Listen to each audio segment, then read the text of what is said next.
दोस्तों अब 2025 तो लगभग बीत गया है, लेकिन अब लोगों के मन में ये सवाल ये है कि आने वाले साल के जो पहले क्वार्टर यानी कि जनवरी फरवरी मार्च, लेकिन फाइनेंशियल ईयर का आखिरी क्वार्टर, इस क्वार्टर की शुरुआत कैसे होगी और इस क्वार्टर में जो लोन डिफॉल्टर्स हैं, जिनके लोन डिफॉल्ट हुए हैं, उनके लिए ये क्वार्टर कैसा रहने वाला है। दोस्तों तो मैं आपके लिए बता दूं कि ये क्वार्टर जो होगा साल का, फाइनेंशियल ईयर साल का आखिरी क्वार्टर होगा, आपके लिए काफी सारा चुनौतियों भरा हो सकता है, क्योंकि लोन कंपनियां अब अपना पैसा वसूलने के लिए एड़ी चोटी का जोर लगाएंगी। इसलिए लगाएंगी ताकि अपनी अकाउंट बुक्स को वो साफ कर सकें और आरबीआई के सामने अच्छी बनकर दिखा सकें। तो दोस्तों, जो लोन धारक है, जिनके लोन डिफॉल्ट हुए हैं, उनको थोड़ा सावधान रहना होगा। रिकवरी प्रोसेस में बहुत भयंकर तेजी आएगी, आपको कई सारी परेशानियों का सामना करना पड़ सकता है। लेकिन दोस्तों, जहां एक और परेशानियां हैं तो वहां इन परेशानियों के हल भी हैं। दोस्तों, आप सभी के मन में ये विचार होगा कि भाई अब ये साल तो बीत गया और फाइनेंशियल ईयर की बात अगर की जाए तो फाइनेंशियल ईयर के लगभग अब 3 क्वार्टर तो बीत ही चुके हैं। अब आने वाला साल होगा 2026, लेकिन अगर फाइनेंशियल ईयर की दृष्टि से देखा जाए तो 2026 का जो पहला महीना है, जनवरी फरवरी मार्च, ये जो क्वार्टर है, सॉरी, ये आपके लिए कैसा रहने वाला है। ये पहला नहीं बल्कि फाइनेंशियल ईयर का आखिरी क्वार्टर होगा। तो दोस्तों, इस क्वार्टर में आपके लिए किस प्रकार की चुनौतियां आएंगी। दोस्तों, लोन रिकवरी का प्रोसेस कैसा रहेगा, किस तरीके की कानूनी जटिलताओं का आपको सामना करना पड़ेगा, दोस्तों आज मैं आपको इसी वीडियो में थोड़ा क्लियर कर देना चाहता हूं। तो दोस्तों, वीडियो के साथ बने रहिए। अगर आपको लोन हरासमेंट से संबंधित कोई परेशानी आ रही है या ऐसा लगता है कि अगले साल भी यह परेशानी जारी रहेगी, तो दोस्तों आप इस वीडियो को मिस मत करिए, पूरा एंड तक देखिए। क्या क्या परेशानी आ सकती है और उसका क्या क्या हल आप कर सकते हैं, हम आपका कैसे सहयोग कर सकते हैं, दोस्तों वो सब मैं आपको इस वीडियो में बताऊंगा।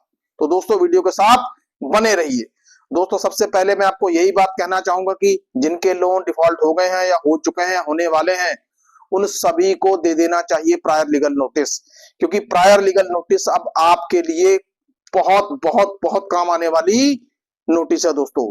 क्योंकि दोस्तों, ये एक ऐसा इंपैक्टफुल नोटिस है, 12 से 14 पेजेस का तैयार होता है दोस्तों। इसमें लगभग सारे एक्ट्स का समावेश होता है।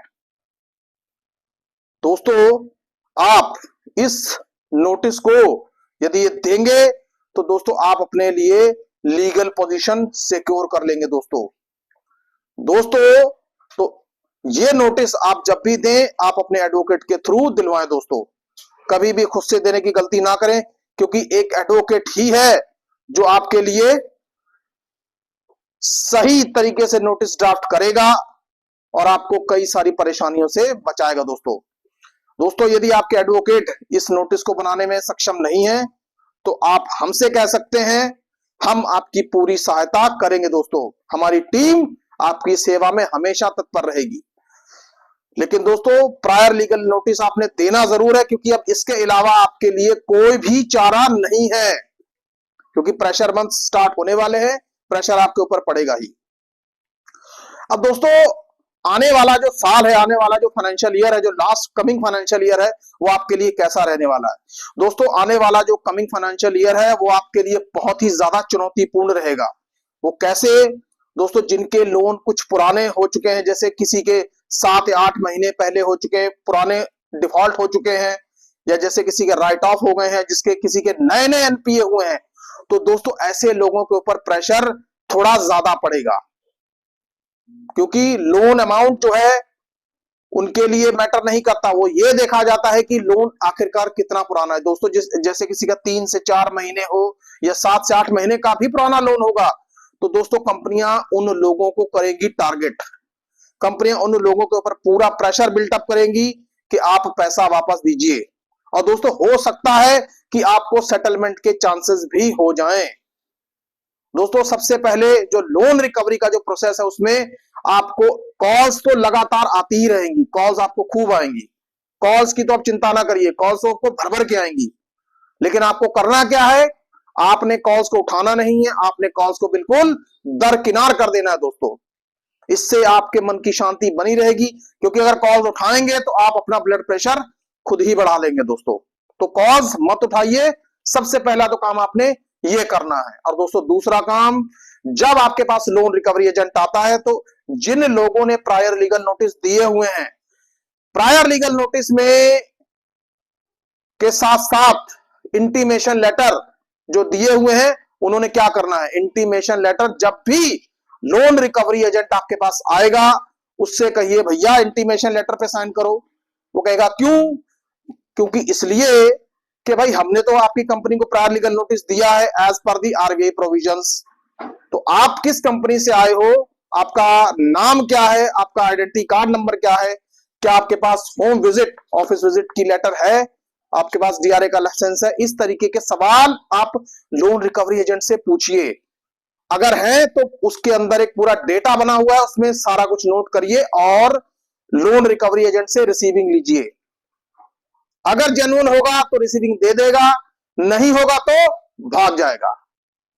तो दोस्तों दूसरी बात यही है कि आपने डरना नहीं है लोन रिकवरी एजेंट से, उसकी आंखों में आंखें डालकर कहिए भाई आपको आरबीआई ने अधिकार दिए हुए हैं। क्योंकि देखिए लोन रिकवरी एजेंट है, ये सिर्फ और सिर्फ कमीशन पे काम करते हैं, इनको तनख्वाह तो मिलती नहीं है, सैलरी तो मिलती नहीं है, ये ज्यादा से ज्यादा लोगों पर प्रेशर डालकर अपना कमीशन सीधा करते हैं, क्योंकि ये कंपनी के एम्प्लॉय नहीं होते। तो इनसे डरने की जरूरत नहीं है, इनसे आपको परेशान होने की जरूरत नहीं है, ये आपका कुछ नहीं बिगाड़ सकते।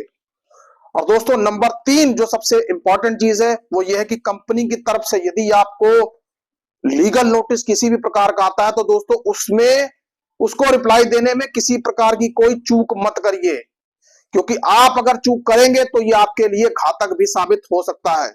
तो दोस्तों जिन लोगों ने लीगल नोटिस को अवॉइड किया है उनके लिए परेशानी बढ़ती ही है दोस्तों। कोई भी नोटिस आता है, रिकॉल नोटिस आता है, डिमांड नोटिस आता है, स्पेशली आर्बिट्रेशन के नोटिस हो या सेक्शन 25 के नोटिस हो, इनको आपने बिल्कुल भी इग्नोर नहीं करना है।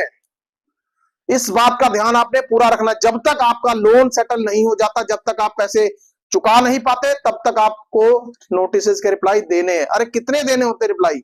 महीने में 2 से 3 रिप्लाई देने होते हैं आपको। फिर धीरे धीरे क्या होगा, आप सभी के रिप्लाई देते रहेंगे, हो सकता है कि मार्च में आपको एक अच्छी सेटलमेंट मिल जाए और आप लोन ट्रैप से बाहर आ जाएं। तो दोस्तों आपने करना क्या है, फोन कॉल्स नहीं उठानी, ये बहुत बढ़ेंगी, इनको बिल्कुल भी आपने दरकिनार कर देना है। और दोस्तों दूसरी बात यह है, रिकवरी एजेंटों से नहीं डरना। तीसरा, लीगल नोटिस का आपने रिप्लाई भरपूर तरीके से देना है, क्योंकि लास्ट क्वार्टर है, प्रेशर आपके ऊपर पूरा पड़ेगा ही पड़ेगा, इस चीज से कोई इनकार नहीं कर सकता, क्योंकि कंपनियां अपने अकाउंट सुधारने के लिए आपको टारगेट जरूर करेंगी दोस्तों।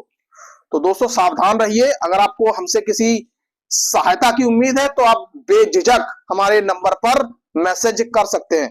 दोस्तों आपसे एक विनम्र निवेदन है, कृपया हमारे नंबर पर डायरेक्ट कॉल ना की जाए, सिर्फ और सिर्फ मैसेजेस किए जाएं, हमारी टीम रिप्लाई देती है दोस्तों, और वो भी बहुत जल्दी।